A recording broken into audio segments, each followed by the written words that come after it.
GS is like where you want to go.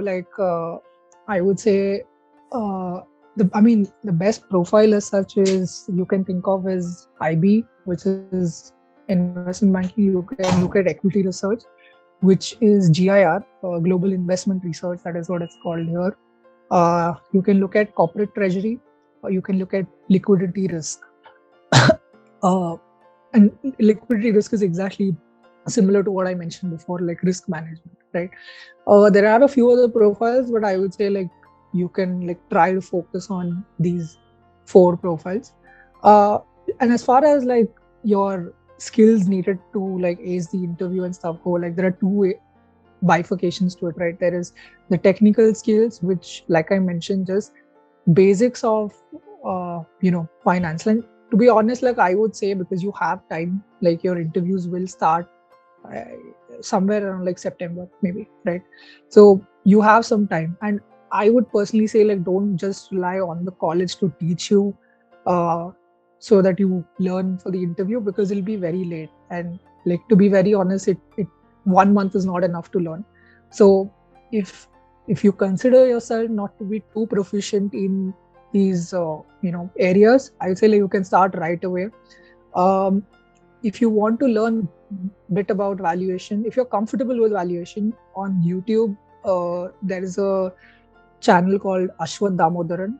He's a guy. He's a professor from New York Stern School of Business. He is considered to be like the godfather of valuation. He has like wonderful videos explaining everything about valuation. Even if you are a novice in this field, you can still like try and see his videos to get acquainted with the terminology. Uh, as far as accounting goes, again, I think online you can look at many like resources. Investopedia is one, just to understand like the basic terms and stuff. There's another website called Mergers and Inquisitions. It has like a lot of sort of sample like interviews and prep materials basically for specifically like IB, if that is what you're targeting.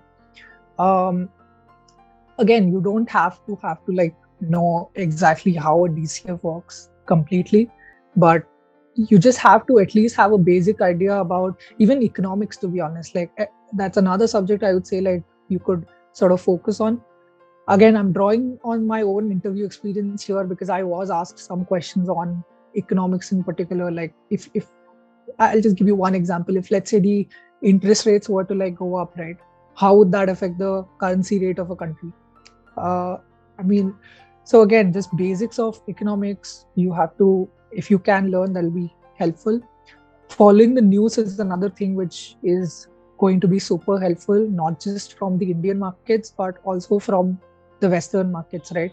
When I say news, I mean, particularly you should try to like focus on what are the recent deals that have happened in the finance space. What are the recent like mergers and acquisitions? Like now, recently, if you saw Amazon like bought over MGM Studios, or in the Southeast Asia, if you see, there are two like internet giants, Gojek and Tokopedia. They merged to form a company called GoTo, right?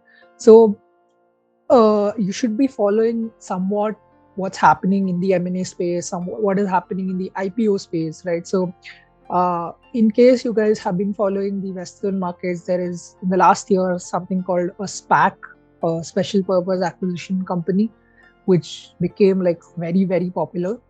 Uh, it was apparently supposed to be like a good product, but the returns have not been necessarily good. But regardless, it's a product which has really like become popular and is still going pretty strong. Like even GS is making a lot of fees through SPAC advisory. So uh, try and follow like what are the recent deals, and especially the ones where GS has been involved.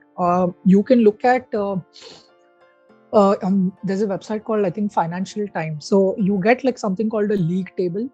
League table is essentially just ranking of banks in terms of where they are standing, in terms of fees that they have earned through M&A advisory or IPO advisory. Uh, there you can like see, which are the like main competitors for GS, and where does GS sort of stand as far as, versus JPM or Citibank goes, right? Um, So those are the like technical stuff. The other part that you should like prepare on is the soft skills, right? Which especially for GS that matters a lot. That you have to be like a cultural fit for the company.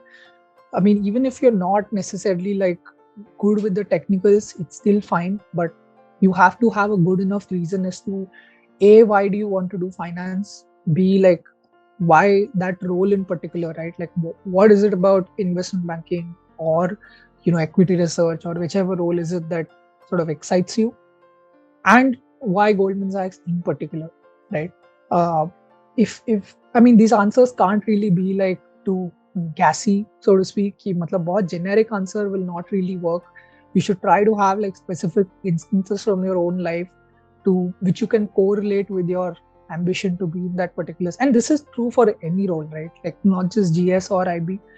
Any interview you sit for, they're going to ask you like why this role or why this company. So I think as far as possible, try like having specific reasons for being in that particular role. And yeah, I mean, as far as and you have to be like good at communication. You have to like express yourself well, like hone your these two skills. And I think as far as the interview goes, you should be like somewhat fine.